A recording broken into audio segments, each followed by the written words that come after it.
November 14th, 1944. Camp Gruber, Oklahoma. The sound of a metal tray hitting the floor is deafening. Clang. In the cavernous mess hall number 4, 300 women freeze. The silence that follows is thicker than the steam rising from the serving tables. Inga, a 22-year-old former Wehrmacht nurse, stands paralyzed. She stares down at the red concrete floor. Lying there, amidst a puddle of brown gravy, is a slice of white bread. Inga's hands are shaking violently. In a German mess hall, dropping food is a crime against the state.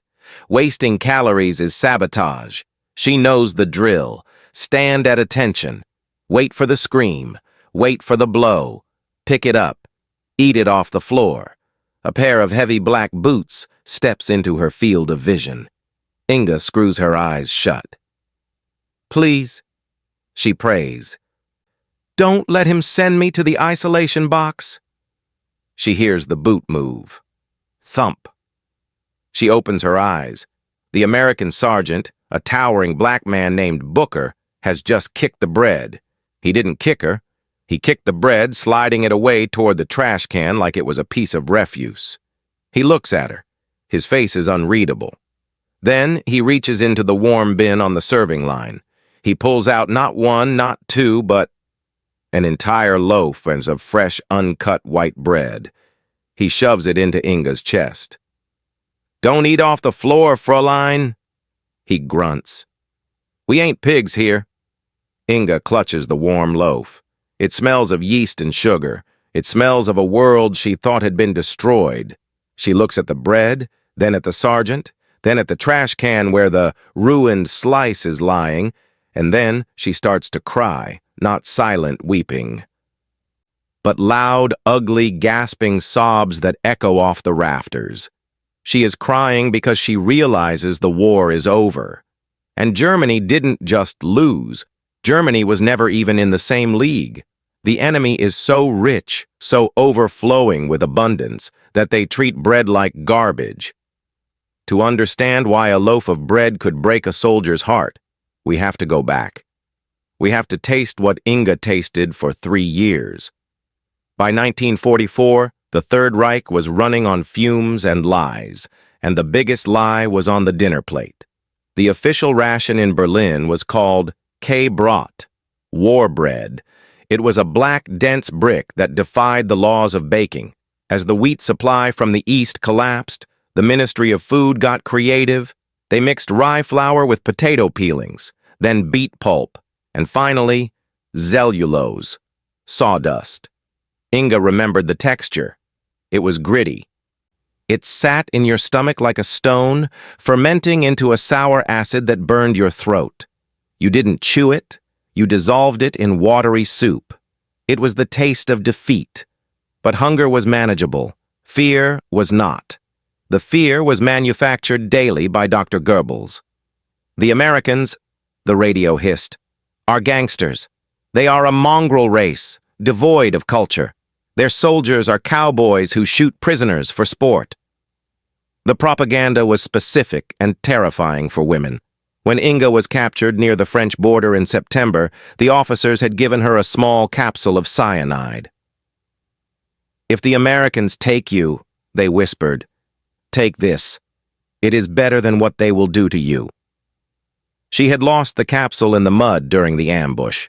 When the American trucks arrived, she waited to be shot. Instead, a chewing gum-smacking GI just pointed his thumb at the back of a truck. "Hop in, sister," he said. The journey to America was a hallucination. The train ride across the Midwest was a 3-day assault on her beliefs.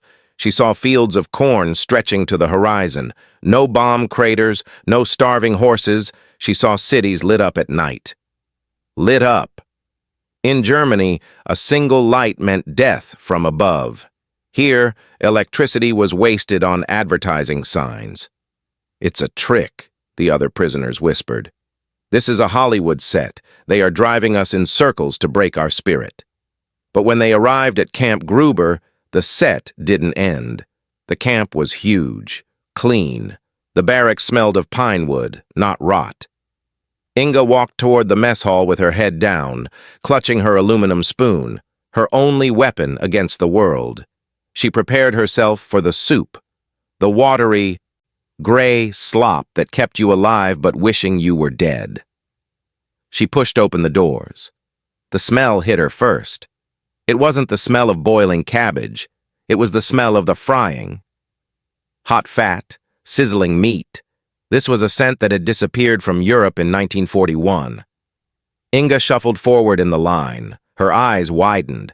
There were mountains of food, mashed potatoes, not gray but blindingly white, whipped into clouds, green beans that glistened with butter, and chicken, fried chicken, golden brown, crispy, piled high in stainless steel trays like a dragon's hoard.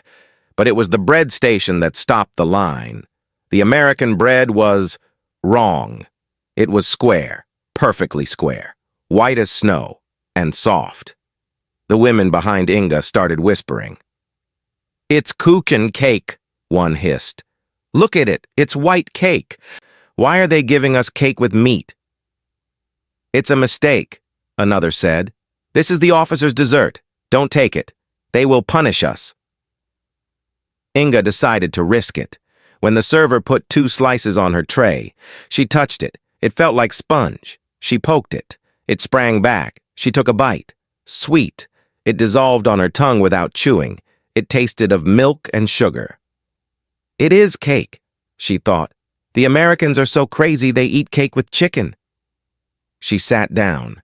She looked at the chicken leg. She picked it up. Grease coated her fingers. She took a bite. The crunch was deafening in her head. Salt, fat, protein. Her stomach cramped violently. It wasn't used to this. It was a shock to the system. She looked around. At the next table, the American guards were eating the same food. But they weren't reverent. They were casual. One guard took a bite of his bread, frowned at something in a newspaper he was reading, and then he put the half-eaten slice down and left it. He left it. He stood up, took his tray to the slop bucket, and scraped half a potato and half a slice of bread into the garbage. Inga stopped chewing. She stared at the guard. He wasn't cruel. He wasn't evil. He was just full. He had the luxury of being full. That casual act of waste shattered Inga's worldview more than the bombing of Berlin. The Nazis had taught her that the Germans were the master race. But a master race doesn't starve. A master race doesn't boil leather for soup. This casual tossing of white bread into a bin was true power. The abundance created a sickness, a mental sickness. Starvation anxiety. Inga and the other women couldn't believe the food would last. "It's a fattening up period," they told each other. "Next week the rations will be cut. We must prepare." So the hoarding began. The anchor object, white bread. It became a currency, a talisman. Every meal, Inga would eat the meat and vegetables, but she would smuggle the bread.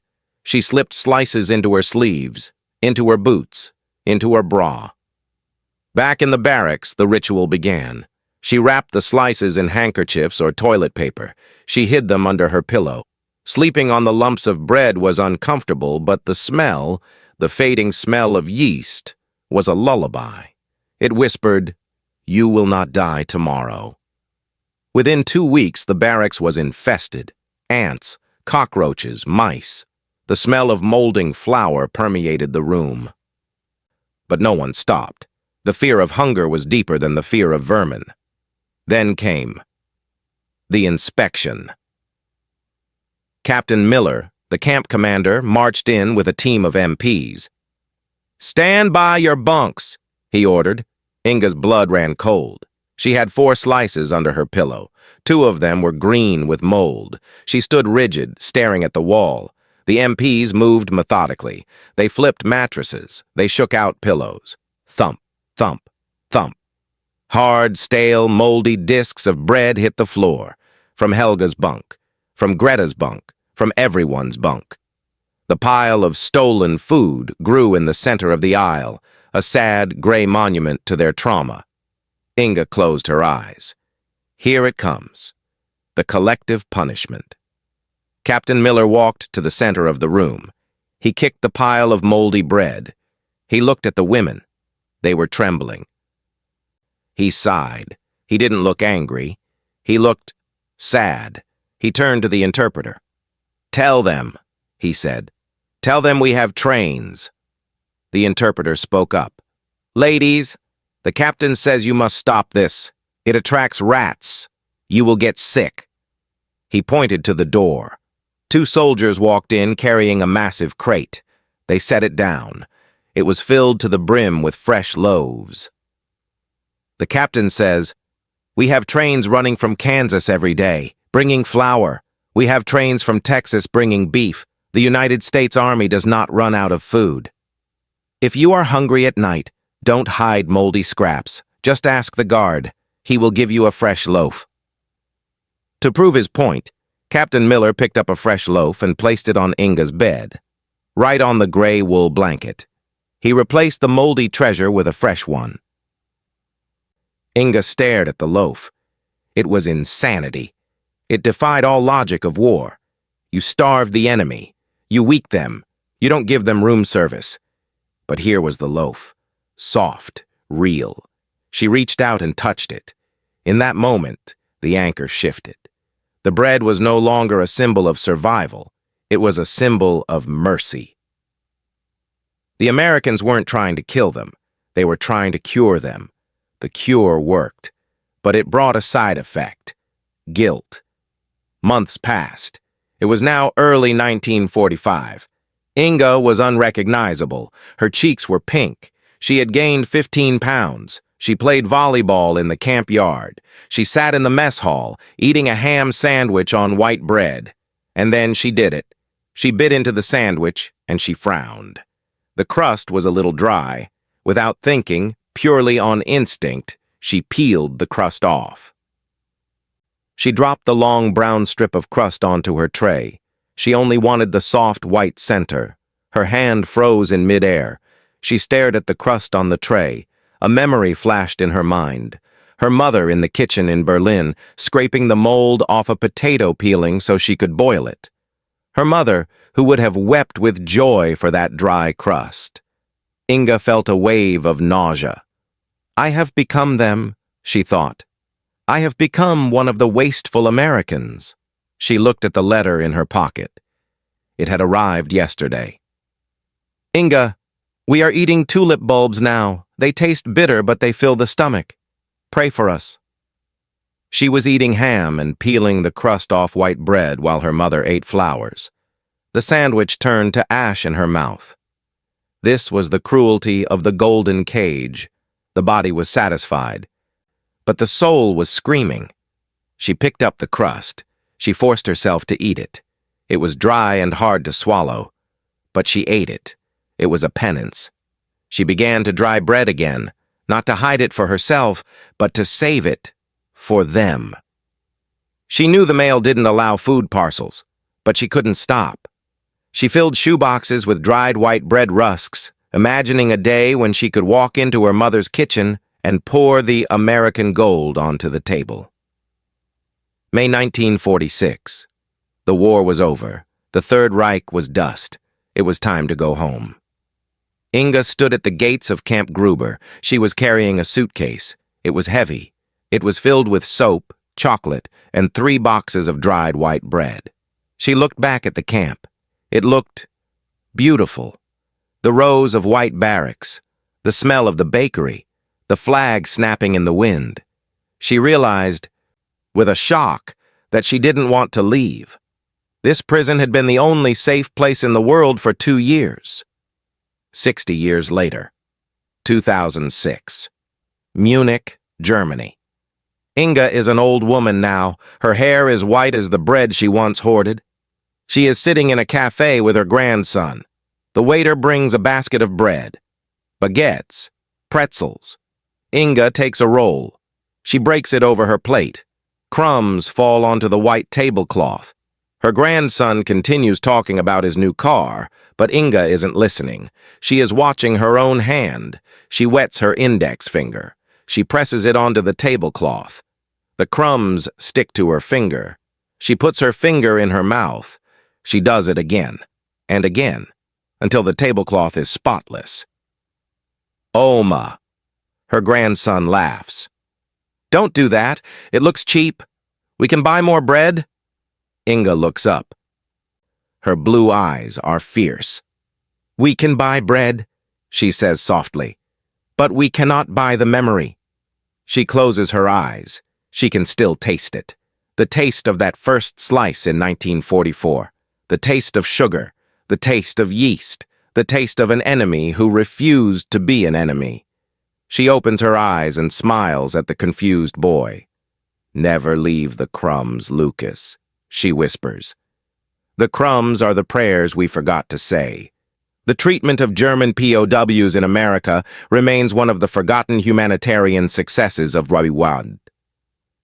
Thousands of former prisoners return to Germany not with hatred, but with a profound respect for American democracy and a lifelong love for white bread.